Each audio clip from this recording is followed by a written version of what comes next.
Hey everyone, and thanks for jumping back into the cryptoverse. Today we're going to talk about Bitcoin, and we're actually going to talk about the risk metric. So if you guys like the content, please go ahead and subscribe to the channel, give the video a thumbs up. We do have a Telegram channel that you can come discuss this chart if you want to. We have, I think, over 4,400 people maybe.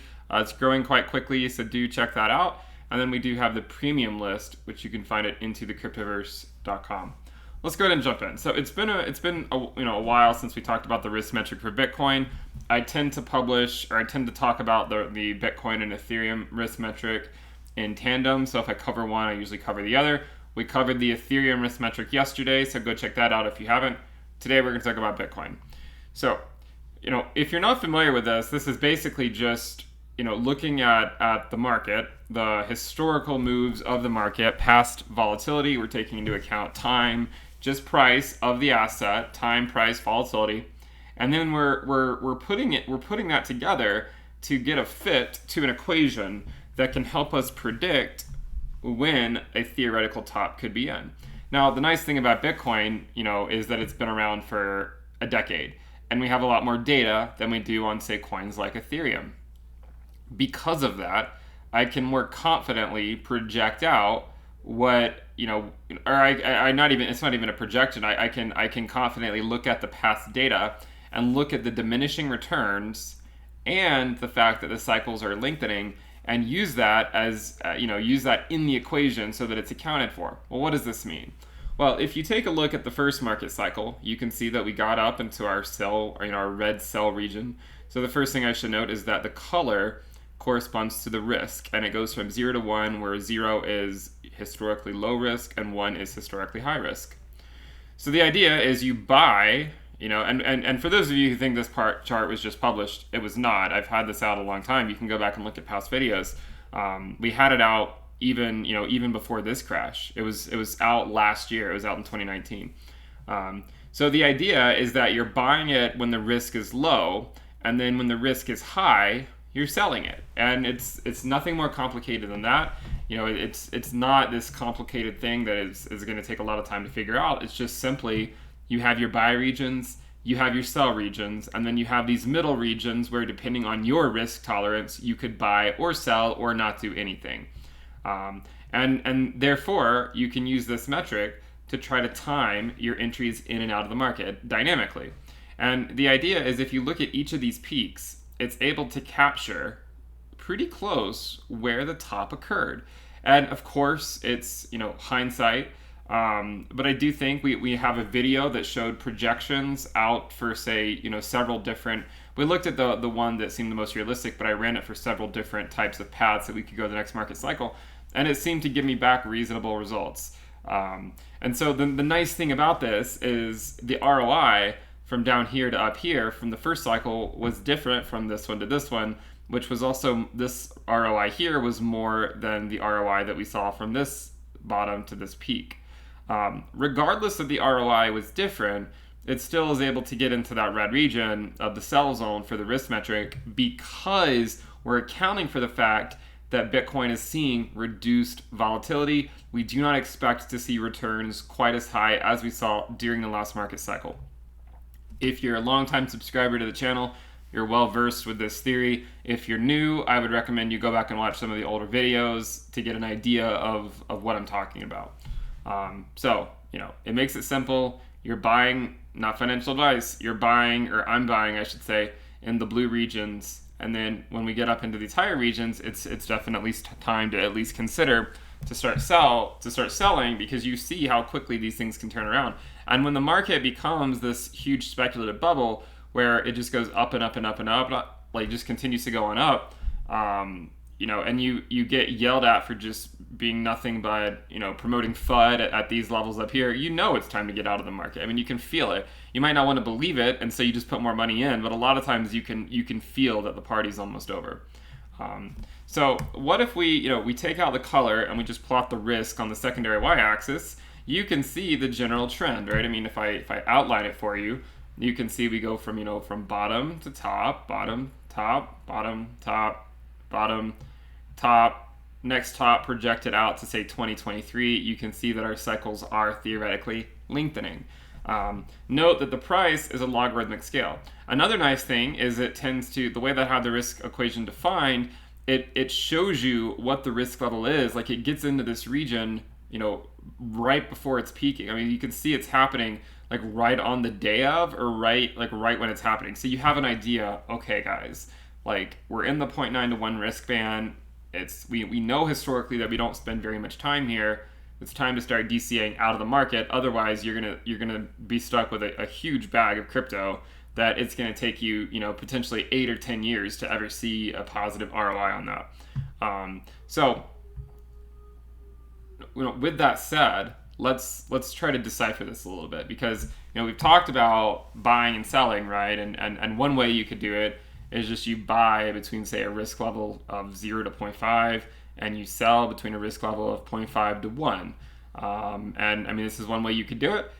This gives you the flexibility to sell during shorter term speculative bubbles like this one, when Bitcoin went from, say, 3,100 up to 14K, and then it went back down to 3,500. Obviously, there would be, a reason, to potentially be taking profits. Now, you might say, well, Ben, again, I don't, and if you've seen these videos, you're aware of this. You say, I don't want to sell all my Bitcoin here. Well, I'm not saying you should. I mean, you don't even have to sell in this region. But what you could do, again, is you do it dynamically. You just scale it up so that you sell increasing amounts at each risk level. So, for instance, you add up how much total Bitcoin you have, and say Y, 2Y, 3Y, 4Y, and 5Y. And then you solve for the total. You solve for Y, so that equals to the total number of Bitcoin, and you get Y equals the total number of Bitcoin over 15. What does that mean? Well, that means if you have, say, let's just say you have 1 Bitcoin, then Y, 1 divided by 15, I believe is 0.667 Bitcoin. So then you would sell 0.067 Bitcoin. And then at 2Y, you would sell 0.133 Bitcoin. And then at 3Y, you would sell 0.2 Bitcoin. And just so on and so forth. And you just continue on that track. And then eventually, once you get up to 5Y, you've sold all of your Bitcoin. So this is generally the idea. And you say, well, why don't you just sell everything up here? Well, we don't know exactly how high it's going to go. You can look at 2019 and say, you know what, maybe it was going to keep going up. But looking back, we know that this was a shorter term bubble. It's possible we see another shorter term bubble and come right back down and continue marching on during the cycle. So just consider that as a possibility. Right now, the risk on Bitcoin is still relatively low. I mean, you can see it's all the way down here, still between 0.4 and 0.5. But you have to remember that once we get into this region up here, you really need to have a plan, because if you don't have a plan, then you might just continue to just be struck with euphoria, and you won't capitalize on any of it. Now, one thing you can do, again, if you don't want to sell in this region here, you can just buy over here and then do nothing in this region and maybe sell up here and then adjust what your Y value is. By the way, X, on the other hand, is just what you're putting into the market. So in the same way you dynamically DCA out, you can dynamically DCA in. That means leaving a lot of capital on the sidelines to be putting in a significant amount of more fiat into the market when the risk is between 0 and 0.2. That way you get your cost basis down as low as you can. You could also buy at higher levels. You could even buy up to 0.6 if you want, if you're really confident in Bitcoin and you're just here to just continue putting money in Bitcoin, and then one day you'll sell it whenever it gets up to this region. But you really have no interest in other markets. Potentially you don't really care about traditional markets or other things. You just want to put all your money into Bitcoin, which I would not recommend. Then you could continue to even purchase at higher levels, because maybe Bitcoin is the only investment you're interested in. Again, I do not encourage that, but I know some of you do that. And again, there's obviously the YOLO approach, where you just buy and then at some point you decide to sell, and you either get incredibly lucky and sell the top, or you miss it and are really upset because you missed the top and now it's already 70% down in a week, and you're just hoping it goes back up, and then it never does. So that's another option. So we've looked at this chart here, which shows our regression band. And note that we're likely, as long as we continue on this trajectory, we're right on course. Nothing has changed here. Even around $10,000, we're still right on course to be, continuing up on our primary regression band up through this market cycle. And remember, this would give us a fair valuation at around $30,000 to $40,000 by 2023, 2024. And we're going to be overvalued likely by a few $100%, which hopefully would put us at a $100,000 to $150,000 Bitcoin. So it's possible that we come up into a speculative bubble and then really build our way up over several years. It's also possible we stay within the regression band for a long time and then shoot up. And then another possibility, as we come above the regression band just slightly and then come back down and then go on our bigger run later. So there's obviously a lot of different possibilities. There's also the possibility that it goes to zero. So a lot of possibilities to consider. It's just a matter of how you react to them. And the reason we say lengthening cycles in general is because you can see that generally speaking, the time to get to a next paradigm shift of the market, a next all-time high in hindsight, it's taking longer and longer. And so I would expect this one to also continue to take longer. This one just shows the risk versus the price. I like to show it occasionally because you can kind of see the loops that form in the risk versus price chart, like this one in the last cycle here, and then the current one that we're forming here. And the reason those form is because, at 20K, the risk, right, was 0.9. But it's because we went up to it really quickly. If we slowly build up to it, then the risk will not be as high. Remember, the risk dynamically changes over time. If you go back to the very first chart, this price here at $30 was a really high risk level once upon a time. But then later on, that risk level was a lot lower because it was more of a slower, methodical move up rather than just a mania phase move up. So there's differences. I should remind you that if you guys want access to this content, I do talk about the risk metric on the channel about once a month or so, give or take a few weeks. What's a few weeks among friends? But if you want access to it live, you just sign up for the premium list. You can go to, again, intothecryptoverse.com, which you can find here, and you can just buy access to the premium list. You can also you can pay with crypto and pay for 6 or 12 months, and you'll get a nice 5 to 10% discount or so. So there's a lot of options here, and on the premium list you get a lot of stuff. Because I've been doing it for a while now, you get access to all the other, all the prior material too. So you have a lot of stuff to go through. I think when you sign up, you'll get access to like 15 reports or 15 newsletters, like 3 reports, like at least 9 or 10 premium videos. You get access to a lot of stuff, and the Google Sheets risk dashboard, which allows you to, you can extract those numbers and use it for your own purposes if you want to trade based on the risk levels. I also have a Telegram channel, a private one, where I post what I'm doing with the markets. And today is Sunday for me. So today is the day where we post all this stuff. So if you want access to the premium stuff, be sure to subscribe, and you'll get an email in about maybe 10 hours or so, maybe sooner, with the newest newsletter, the newest premium video, and just my general thoughts on the market. So do check it out if you're looking to try to better understand the markets and you want to know, okay, well, if we take the emotion out of it, if we just remove all of the emotion, how do we come to any type of sense, right, with what Bitcoin's doing? And the whole idea, right, is to just look at the math and just trade based on the math. So we're going to be talking about that. I'll probably talk some on taxes in the video, just to kind of give my general thoughts on that. And then also we'll probably be doing some modern portfolio theory in this week's report. So if you guys are familiar with that, I think that would be interesting. We've done it several times, but a lot of people really seem to like it. So it's all about developing an efficient frontier for a certain class of coins, and then you figure out what maximizes your risk-adjusted returns for that collection of coins.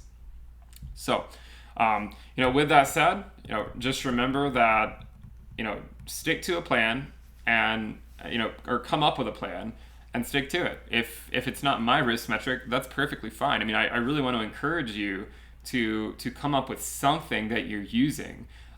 Because if you don't, then when things get crazy, and arguably they already are getting crazy, you get swept away.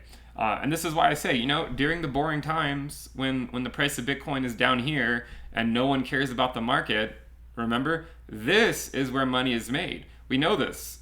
Bull markets make you money, bear markets make you rich. Because if you're investing in bear markets, especially historically looking at Bitcoin, if you're investing in bear markets, then it's only a matter of time before you're seeing a significant ROI, and you're just just aghast about how much it actually went up in such a short period of time. So please subscribe to the channel, give the video a thumbs up, join the Telegram channel if you guys want to discuss these charts. You can see it. There's a link to it here. You can find a link to it in the description below. Remember, we do have the premium list if you want access to that. And if you do, remember, you'll get access to an alerts channel, which will tell you what I'm doing. And we do have, we are having a lot of positive feedback on the premium list. And if you have questions about it, you can always join the public channel and ask other people about it, and they can give you their thoughts. And you can figure out if it's the right thing for you or if it's not. But, if that's not your thing, that's cool. You can always wait for the next video on the risk metric, probably at least a month from now. And I guess the current risk level, if you want a specific number, it's around 0.425, 0.43, somewhere around that area. So that's where we currently are. You can see, while this most recent Bitcoin movement has seemed, really bullish, I mean, you can see how small it is, on this chart, like how basically inconsequential that move is compared to the general macro scale of the market. So it gives you a little bit of a taste of what could be coming over the next several years. So we'll wrap it up there. Remember to subscribe, check out the premium list. I'll see you guys next time. Bye.